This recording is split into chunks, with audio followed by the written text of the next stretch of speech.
Welcome to Fight News Now Extra. I'm John Pollock, and we've got John Ramdeen and Robin Black on the program to discuss today's news items, including Anderson Silva shutting down his Olympic hopes, a major suspension issued by the California State Athletic Commission, and an injury to a lightweight creates changes on the next UFC Fox card.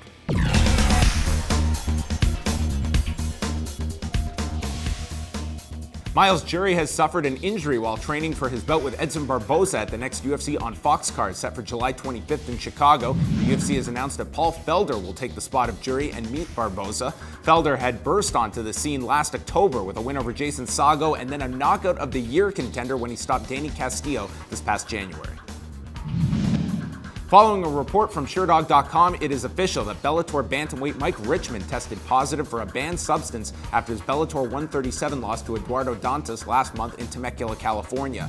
The California State Athletic Commission has issued a 2-year suspension for Richman, who did address the positive test and confirmed that it was for an anabolic steroid and admitted guilt to taking the performance-enhancing drug. Richman had also missed weight for the fight with Dantas, which ended in a unanimous decision victory for Dantas. And finally, it appears that former middleweight champion Anderson Silva will not be pursuing a spot on the Taekwondo Olympic team in 2016. His manager, George Guimaraes, spoke to PBT and said that Silva was not focusing on the Olympics any longer and would be focusing on the verdict to be issued over Anderson Silva's drug test failures from UFC 183 when he fought Nick Diaz. Saturday night, we are live at 7 p.m. Eastern Time with John Ramdeen, Robin Black, and myself getting you set for UFC 188 with a full 1-hour preview show, including Stipe Miocic joining us on the panel. And then immediately after that night's main event between Cain Velasquez and Fabricio Verdum, tune back into Fight Network for a live post-fight show, including the post-fight press conference from Mexico City.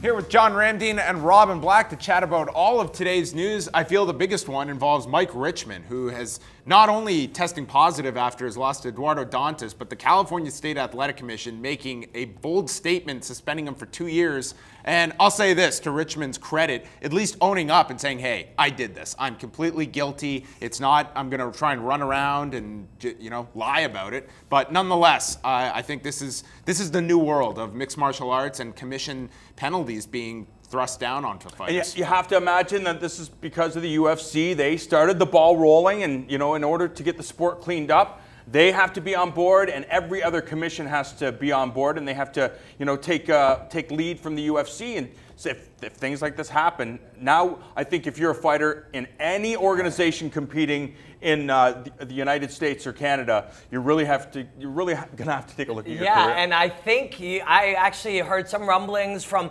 younger guys and guys who train with certain guys that there are people out there that were thinking, wow, that UFC, man, they're gonna get us. We better seriously consider fighting for Bellator or the World Series of Fighting. It's the commissions. They're gonna get you. And everybody's going to one FC, one championship one championship. Yeah, maybe in Asia the commissions will be different, but they're going to get you. This is a different world now, and a lot of these changes are going to be hard. The Reebok change, the drug testing issues. These are going to be hard for the proven guys, the big names. Brendan Schaub just said he's not going to fight anymore, or he may not fight anymore. It's not worth it. But these young guys, they just have a new world. If you're an 8-0 kid now, this is the world you're going to go into. Is it an attractive world though? I think when they talk to their coaches and some of the pioneers that have been, it's like, okay, well, the money's dwindling. It's not what it used to be, where you can get to the top of the food chain and make all of this money and make this money from sponsorships from the low level. That's all gone. So how can it be attractive to younger fighters that are just starting off? Because new people have dreams, and dreams do not deal with reality.